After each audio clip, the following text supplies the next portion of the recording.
अस्सलाम वालेकुम नाज़रीन, मैं हूं मंसूर अली ख़ान। अपने यूट्यूब चैनल के ऊपर आपको खुशामदीद कहूँगा। सबसे पहले आपसे दरख्वास्त के चैनल को सब्सक्राइब करना मत भूलिएगा और बेल आइकन ज़रूर प्रेस कीजिएगा। नाज़रीन, मैं अब कुमराट से कालाम आ चुका हूँ और यहाँ पर अब सिर्फ 2 दिन का मज़ीद क़याम है और उसके बाद इंशाल्लाह लाहौर वापसी होगी। और उसके बाद रेगुलरली अभी आप नोट कर रहे होंगे कि हम एक तो ईद की छुट्टियाँ भी थी जिसकी वजह से हमारे जो वीलॉग्स थे वो रेगुलरली नहीं हो रहे थे, लेकिन अब जैसे ही लाहौर वापसी होगी तो वीलॉग्स का जो सिलसिला है वो रेगुलरली दोबारा शुरू भी हो जाएगा। कालाम माशाल्लाह बड़ी खूबसूरत जगह है और मेरा बड़े सालों के बाद यहाँ पर आना हुआ है। वैसे तो मैं काफ़ी टूरिज़म करता हूँ, लेकिन कालाम आना नहीं हुआ था। काफ़ी बदल गया है मेरे ख़्याल में, कम से कम मैं और कुछ नहीं तो 10-15 साल के बाद कालाम आना हुआ है। और यहाँ पे मैं वॉलनट होटल के अंदर मैं ठहरा हुआ हूँ और आप पीछे मेरी ये बिल्डिंग भी देख सकते हैं, बड़ी खूबसूरत। ये इसी होटल की बिल्डिंग है। और मैं बल्कि इसी व्लॉग के ज़रिए मुबशर लुकमान साहब का भी शुक्रिया अदा करना चाहूँगा, जिन्होंने एक्चुअली मुझे ये होटल रिकमेंड किया, क्योंकि वो ख़ुद भी यहाँ पे आके रह चुके हैं। बल्कि उन्होंने एक्चुअली इस पूरे होटल के ऊपर एक व्लॉग भी रिकॉर्ड किया था, तो वो आप बिल्कुल उसे भी ज़रूर जाके देखिएगा, उनकी टाइमलाइन के ऊपर मौजूद होगा। अच्छा जी, कुछ डेवलपमेंट्स हुई हैं पिछले 24 घंटे में, ज़रा एक एक करके उनको डिस्कस करते हैं और क्या क्या कुछ हुआ है। एक तो ख़बर ये आई है कि जनाब मुस्लिम लीग नून से अब 2 वज़ीर जो हैं वो मज़ीद मुस्ताफ़ी हो चुके हैं। एक अवैस लगारी साहब और इसके साथ साथ मलिक अहमद ख़ान साहब, ये भी मुस्ताफ़ी हो चुके हैं। अब ये जो इस्तीफ़ों का सिलसिला शुरू हुआ, इससे पहले ख्वाजा सलमान रफ़ीक और सरदार एयाज सादिक वो भी अपने अपने ओहदों से मुस्ताफ़ी हो चुके हैं। और मैंने उस वक्त जब इनके इस्तीफ़ों की खबर सामने आई थी तो मैंने उस वक्त आपको ये बात कही थी कि इसका मतलब है सब कुछ ठीक नहीं चल रहा और मामला ठीक नहीं है, जिसकी वजह से मुस्लिम लीग नून के मिनिस्टर्स को एक्चुअली अपने ओहदे छोड़ के जो है मैदान में उतरना पड़ रहा है। अब चंद ज़राए ये ख़बरें दे रहे हैं कि जो हुकूमती इंटेलिजेंस एजेंसीज़ की रिपोर्ट्स हैं वो भी जो सामने आई हैं वो भी कोई ज़्यादा अच्छी नहीं है और हुकूमत के लिए जो है वो काफ़ी मुश्किलात साबित हो सकती हैं। पाकिस्तान तहरीक-ए-इंसाफ का अपना ये मानना है कि जी हम 15 से 18 सीटें हम जीत जाएंगे, ये उनका मानना है। मुस्लिम लीग नून ये समझती है कि जी हम 14 सीटें कम से कम हम ज़रूर जीतेंगे। बहरहाल जो भी सिचुएशन है, ये तो मैं दोबारा वही कहता हूँ, ये इनके अपने अपने अपने सर्वेज होते हैं। उस दिन क्या होता है ये तो वक्त ही बताएगा। लेकिन ये जिस तरह से वज़ीर मुस्ताफ़ी हो रहे हैं, इससे एक बात, ये एक और चीज़ भी जो सामने आ रही है वो ये है कि इस पूरी कैंपेन को एक्चुअली मरीम नवाज़ लीड कर रही थी। और अगर मरीम नवाज़ के लीड करने के बावजूद यहाँ पे वज़ीरों को इस्तीफ़े देने पड़ रहे हैं और इस्तीफ़े दे के ख़ुद कैंपेन के लिए ग्राउंड में उतरना पड़ रहा है, इसका मतलब है कि मरीम नवाज़ का वो मामला जो है ना वो उस तरह नहीं चल रहा। और मरीम नवाज़ जो हैं, जो उनको जो उनसे एक्सपेक्टेशंस की जा रही थी वो उन एक्सपेक्टेशंस के ऊपर पूरा नहीं उतरी। तो ये परेशानकुन बात है मुस्लिम लीग नून के लिए। और इन्हीं इलेक्शन से रिलेटेड एक और ख़बर ये भी सामने आ रही है कि हो सकता है कि मरीम नवाज़ ने बल्कि अपने जलसे के दौरान ये बात कही कि जी मैं बता तो नहीं सकती कब, लेकिन अनकरीब शहबाज शरीफ जो है ना वो कोई ना कोई रिलीफ पैकेज का ऐलान कर सकते हैं। और ये भी कहा जा रहा है कि हो सकता है कि 17 तारीख को इलेक्शंस हैं और 15 तारीख को जो है वो पेट्रोल की कीमतें अक्सर रिव्यू की जाती हैं, तो हो सकता है कि 15 को जो है पेट्रोल की कीमत कम कर दी जाए और इससे जो है वो रिलीज़ देने की कोशिश की जाए।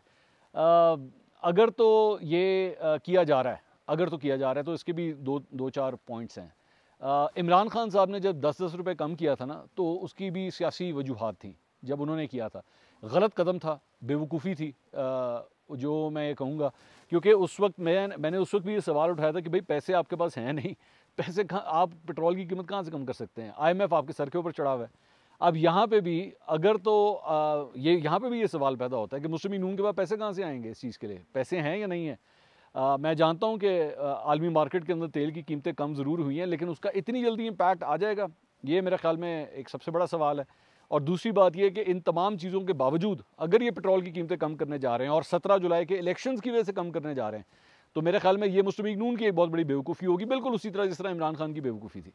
कि ज़ाहिर बात है, अगर तो आप सब्सिडी देने का सोच रहे हैं, अगर सब्सिडाइज़ करने का इरादा है, अगर तो वही वही बेवकूफ़ी होगी कि पैसे आपके पास हैं नहीं और आप बैठ के पेट्रोल को जो है वो सब्सिडाइज़ करने की कोशिश करेंगे सिर्फ इसलिए कि किसी तरह हम 17 जुलाई का इलेक्शन जीत जाए। क्योंकि ज़ाहिर बात है, मैंने भी जाके सर्वे किया, मैंने समा के ऊपर प्रोग्राम भी किया था, आवाम से जाके मैंने गुफ्तगू की थी और उनकी जो राय सामने आई थी मैंने वो शेयर भी की थी कि सबसे ज़्यादा जो मुस्लिम लीग नून को इस पर डेंट पड़ रहा है जिस चीज़ का, वो ये है कि जनाब महंगाई की वजह से लोग बहुत परेशान हैं और मुस्लिम लीग नून इसको काउंटर करने की जो है अब वो इस तरह कोशिश कर रही है। तो अगर तो सब्सिडी दी जा रही है और अपने ही पैसों से सब्सिडी देने लगे हैं आप लोग, तो इंतहाई बेवकूफ़ों वाली ये हरकत होगी। खैर बहरहाल देखते हैं क्या होता है। लेकिन मुस्लिम लीग नून के कैंप से कोई अच्छी खबरें नहीं हैं, मतलब परेशानी के आसार जो हैं वो क्लियर कट नज़र आ रहे हैं, एक बात। दूसरी बात ये, इमरान खान के जलसे बड़े इंप्रेसिव हो रहे हैं। इमरान खान जो हैं वो क्राउड निकाल रहे हैं, अच्छा खासा क्राउड निकाल रहे हैं। और ज़ाहिर बात है जब आप पेट्रोल की कीमतें बढ़ाएंगे तो लोग फिर दूसरे लीडर की तरफ ही जाएंगे। वो फिर परवाह नहीं करते कि भाईजान क्या वजूहात थी, क्यों हुआ। वो कहते हैं भाई हमें नहीं पता, हमें उनके दौर में पेट्रोल 150 रुपये का मिलता था, आज तकरीबन 100 रुपये महंगा हो चुका है, तो हमें इस बात का नहीं पता। तो ऑब्वियसली इस पे जो सियासी पॉइंट स्कोरिंग है वो तो होती है और वो सबका हक है। वो नून लीग भी करती थी तो इमरान खान क्यों ना करे, इमरान खान भी करेंगे। लेकिन दो चार चीज़ें जो मैं इसके अलावा डिस्कस करना चाहूँगा। एक तो ये कि लोधरा के अंदर भी इमरान खान ने बड़ा ज़बरदस्त जलसा किया। अब लोधरा जो है वो बेस टाउन है जहांगीर तरीन का, तो जहांगीर तरीन के होम टाउन के अंदर जाके इतना बड़ा जलसा करना ये कोई छोटी बात नहीं है, इंप्रेसिव बात है, आपको मानना चाहिए इस बात को। लेकिन इसी दौरान इमरान खान साहब ने अपने इस एक जलसे के दौरान जो है वो ये जो एहसन इकबाल को जो चोर चोर कहा था उसके हवाले से भी उन्होंने कहा जी बिल्कुल ठीक ही है, ये जो कुछ भी हुआ है वो ऐसे ही होना चाहिए था। और ज़ाहिर बात है, मैं वही बात कहता हूँ ना, जब तरबियत ही आपकी है, जब आपकी अपनी ये सिखाई हुई चीज़ें हैं, तो फिर आपको मलाल किस बात का हो, आपको शर्मिंदगी किस बात की हो, आप तो करेंगे, आप कहेंगे हाँ जी ठीक है, कोई फ़र्क नहीं पड़ता। तो इसीलिए, और ऊपर से एक और इसके अंदर डेवलपमेंट हुई, ज़रा मैं उसके ऊपर भी बात करना चाहूँगा। आज मैं पिछले 24 घंटे में देख रहा था, एक क्लिप आया है 10 सेकंड का, और ये उसी भेरा का जो वाक़या है ये उसी का क्लिप है। और शहबाज गिल ने भी बल्कि इसको ट्वीट किया, उसके बाद इनके जो बाकी वो चमचे चुमचे हैं और जो चमचे वेबसाइट्स हैं उन्होंने भी उसको काफ़ी प्रमोट किया। तो उसमें क्या है, उसमें बेसिकली वही खातून जो है वो एहसन इकबाल से गुफ्तगू कर रही हैं, जो शहबाज गिल ने दिखाया है वो गुफ्तगू कर रही हैं। और उसके अंदर जो है वो एहसन इकबाल जो है वो ये कहते हैं कि इमरान खान जो है वो नवाज शरीफ की जूती के बराबर भी नहीं है, ये बात होती है। लेकिन इसमें दो पॉइंट्स हैं मेरे, दो पॉइंट्स। शहबाज गिल साहब ने शायद वो क्लिप गौर से नहीं सुना, सुन लें एक चीज़ और देख भी लें, दोनों सुने भी और देखें भी। वो क्यों, वो मैं आपको बताता हूँ। पहले देखने के ऊपर आ जाते हैं। जब एक्चुअली एहसन इकबाल ये बात कहते हैं ना कि इमरान खान जो है वो नवाज शरीफ की जूती के बराबर भी नहीं है, तो वहाँ पे टोटली स्क्रीन ब्लैंक हो जाती है। पता नहीं क्या क्यों, ये क्यों होता है ऐसा, मेरी समझ से बाहर है। वीडियो नहीं नज़र आ रही, बाकी सारी वीडियो नज़र आ रही है, जब ये सेंटेंस आता है तो वीडियो ब्लैक हो जाती है। ये मेरी समझ से बाहर है, ये ऐसा क्यों हुआ। ये क्या उसी वीडियो का हिस्सा है वो जो ऑडियो हम सुन रहे हैं एहसन इकबाल की। चलें अगर होगा भी, चलें 1 मिनट के लिए एज्यूम कर लेते हैं होगा, अगर शहबाज गिल के ऊपर मैं कोशिश करता हूँ कि एतमाद करूँ तो कर लेते हैं, चलें एक बात। लेकिन उसी वीडियो के अंदर एक और चीज़ भी है, ये जुमला एहसन इकबाल का बाद में आता है। वहाँ पे एक और खातून खड़ी हुई है, ये एक औरत नहीं थी, 2 औरतें थी एक्चुअली, जो एहसन इकबाल के साथ ना वो हमकलाम थी। तो वो जो दूसरी औरत है वो ये कहती है कि जो चोरों का साथ देता है, और उसके बाद उनकी आवाज़ जो है वो फेड आउट हो जाती है। ठीक है, मैं अपनी लैंग्वेज यूज़ कर रहा हूँ, फेड आउट हो जाती है। तो बेसिकली मुझे ये लगा कि जुमला जो कंप्लीट हो रहा है वो ये जी, जो चोरों का साथ देता है वो भी चोर होता है। ये बेसिकली अक्सर औकात ये जुमला इसी तनाजुर में इस्तेमाल किया जाता है।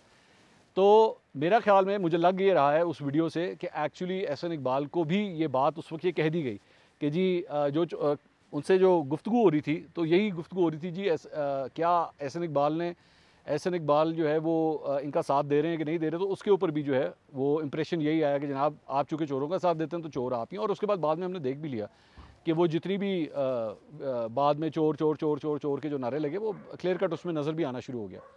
तो मतलब ये this is the thing I am talking about कि शर्मिंदगी कोई नहीं है, कोई शर्मिंदगी नहीं है, बल्कि जस्टिफिकेशंस देने की कोशिश की जा रही। वो फैमिली माफ़ी मांग चुकी है, और जिस फैमिली ने एक्चुअली नारे लगाए हैं वो माफ़ी मांग चुकी है। लेकिन शहबाज गिल जो हैं अभी भी तावीलें देने की कोशिश कर रहे हैं, अभी भी बैठ के इसको जस्टिफाई करने की कोशिश कर रहे हैं कि नहीं जी ऐसा तो हुआ नहीं था, और ऐसा नहीं, ये नहीं हुआ था, वो नहीं हुआ था। सो मतलब मुख्तलिफ तरीक़ों से जो है इसको जस्टिफाई करने की कोशिश की जा रही है। दूसरी बात ये इसके अलावा मतलब मैं एक और जो क्लिप है ज़रा मैं उसके बारे में भी बात करना चाह रहा हूँ। एक और वीडियो सामने आई, ये ईद के दिन की एक रिकॉर्डिंग है खातून की, जो बड़ी सोशल मीडिया के ऊपर वायरल हुई है। उसमें वो ईद के ज़ाहिर बात है ये रिपोर्टर्स वगैरह जाते हैं और जाके गुफ्तगू करते हैं, पार्क्स के अंदर जाते हैं और बच्चों के खेलने की जो जगह होती है वहाँ जाते हैं, देखते हैं कि फैमिलीज़ जो हैं वो ईद अपनी किस तरह मना रही हैं। तो वहाँ पे वो जब रिकॉर्डिंग कर रही हैं तो इसी दौरान वो एक नौजवान को थप्पड़ दे मारती हैं। गालबन इस रिपोर्टर का ताल्लुक जो है वो लाहौर रंग से है, जहाँ तक मेरे पास इन्फॉर्मेशन है। जो मैंने उसके हाथ में माइक देखा है उससे तो मुझे यही फील हुआ। अब उसके ऊपर बहुत से लोगों ने, कुछ लोगों ने मजाक उड़ाया, कुछ लोगों ने कुछ कहा, कुछ ने कोई बात की। लेकिन एक चीज़ जो मेरे देखने के हवाले से थी, वो खातून, वो जो रिपोर्टर हैं, वो ये कह रही हैं कि जी एक्चुअली इस लड़के ने वहाँ पे किसी फैमिली के साथ बदतमीज़ी की थी और मैंने इस वजह से थप्पड़ रिसीव कर दिया। अच्छा, वो क्लिप मैंने जो है वो मैंने बार बार देखा, मैंने बार बार उसको देखने की कोशिश की कि maybe there is something that I am missing, लेकिन मुझे उसके अंदर कोई, मुझे तो एज सच उस 5 सेकंड के क्लिप में कोई बदतमीज़ी तो मुझे नज़र नहीं आई। हाँ, अलबत्ता मुझे एक हाथ का इशारा नज़र आया, जैसे वो किसी को बुला रहा है कि जी आप भी आ जाएँ। अब अक्सर औक़ात हम लोग जब क्राउड में जाते हैं ना, जब हम लोग भी जाते हैं और भी रिपोर्टर्स, एंकर्स वगैरह क्राउड में जाते हैं, तो ज़ाहिर बात है लोगों की कोशिश होती है कि वो भी कैमरे में आ जाएँ, फ्रेम में आ जाएँ, उनकी भी तस्वीर बन जाए। सबको शौक़ होता है टीवी के ऊपर आने का, उसमें मेरे ख़्याल में कोई इतनी हैरानगी की बात नहीं है। लेकिन किसी भी सूरत में ये जस्टिफाई नहीं किया जा सकता कि एक सहाफ़ी, एक रिपोर्टर जो है वो किसी को थप्पड़ दे मारे। आपके पास ये अथॉरिटी नहीं है, आप ये जस्टिफाई नहीं कर सकते। ये इससे पहले भी कई इस तरह के वाक़यात हुए, मैं ये नहीं कहूँगा ये सिर्फ इस लड़की ने ये काम किया है, और भी कई ऐसे रिपोर्टर्स हैं जो इस तरह के काम कर चुके हैं। लेकिन आप इसको जस्टिफाई नहीं कर सकते कि हाँ जी, वो चूँकि मैंने देखा तो मैंने थप्पड़ दे मारा। आपके पास ये अथॉरिटी नहीं है, आपके पास कोई अथॉरिटी नहीं है इस चीज़ की। हाँ, ये हो सकता है कि आप कानून नाफिज़ करने वाले किसी इदारे को बुला लें, आप पुलिस के एहलकार को बुला लें, आप जो भी अथॉरिटी है आप उसको बुलाएं, उससे बैठ के बात करें।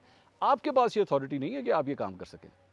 तो मुझे नहीं समझ आई कि इसके अंदर इसको कॉमेडी में के तौर पे क्यों लिया जा रहा है, या लोग इस पे हंस किस बात पे रहे हैं। कोई हंसने वाली बात नहीं है, ये शर्म वाली बात है। और मेरा ख्याल में उस खातून को तो एक्चुअली माफ़ी मांगनी चाहिए इस बात के ऊपर, उस रिपोर्टर को, कि जी ये चीज़ कैमरे के ऊपर आई और पता नहीं फिर लीक भी किस तरह होगी। मुझे नहीं पता ये किस तरह लीक होगी कि मतलब आपने किसी को थप्पड़ दे मारा। ये अक्सर इस तरह की हरकतें ना वो उसमें हुआ करती थी। आपको याद होगा इकरारुल हसन ने एक दफ़ा ये काम किया था। इकरारुल हसन जो है वो अपना शो रिकॉर्ड कर रहे थे, तो इन्होंने जो है वो एक बंदे को थप्पड़ दे मारा था। लेकिन इकरार ने जो अच्छी चीज़ की थी, उसके बाद उन्होंने माफ़ी मांगी थी इस बात के ऊपर कि मुझे ऐसा नहीं करना चाहिए था, मैंने गलत किया जो कुछ भी किया। तो इस चीज़ को इतना इसमें कॉमिक वाली कोई बात नहीं थी, इसमें शर्मिंदगी वाली बात थी कि आपको ये सब कुछ जो है वो ये आपने ये इस तरह की हरकत की है। सो अगर आपके लिए ठीक है वो 5 सेकंड एक कॉमेडी के होंगे, लेकिन एज ए प्रोफेशनल मेरा ख्याल में it was embarrassing, it was very embarrassing. मुझे नहीं पता कि इस लड़की के हवाले से जो उनके ब्यूरो चीफ हैं या जो भी उनके बॉसेस हैं, उन्होंने इस सिलसिले में कोई एक्शन लिया है या नहीं। You have absolutely no authority to hit someone, I am sorry, लेकिन एथिकली ये बहुत गलत था। चाहे कोई भी जस्टिफिकेशन हो, कुछ भी हो, आप कानून को हाथ में नहीं ले सकते, आप किसी पे तशद्दुद नहीं कर सकते, आप हाथ नहीं उठा सकते। वो जो भी है वो आप जो भी वहाँ की इंतज़ामिया है आप उसको बुलाइए, आप उससे बैठ के सारा काम करवाएं। तो ये बेसिकली कुछ ख़बरें थी जो मेरे जहन में आ रही थी, जो मैंने सोचा आपके साथ डिस्कस की जाएँ। इसके अलावा इमरान खान साहब जो हैं वो भी आज ख़िताब करेंगे, और उस ख़िताब के अंदर अगर तो कुछ नया हुआ, ये विद द कंडीशन, अगर तो कुछ नया हुआ, वैसे तो कुछ नया होता नहीं है, लेकिन अगर कुछ ऐसा कुछ नया हुआ तो फिर इंशाल्लाह वो भी आपके साथ उसको भी जो है वो अपने वीलॉग के अंदर डिस्कस करेंगे। अगले वीलॉग में इंशाल्लाह दोबारा मुलाकात होगी। अल्लाह हाफ़िज़।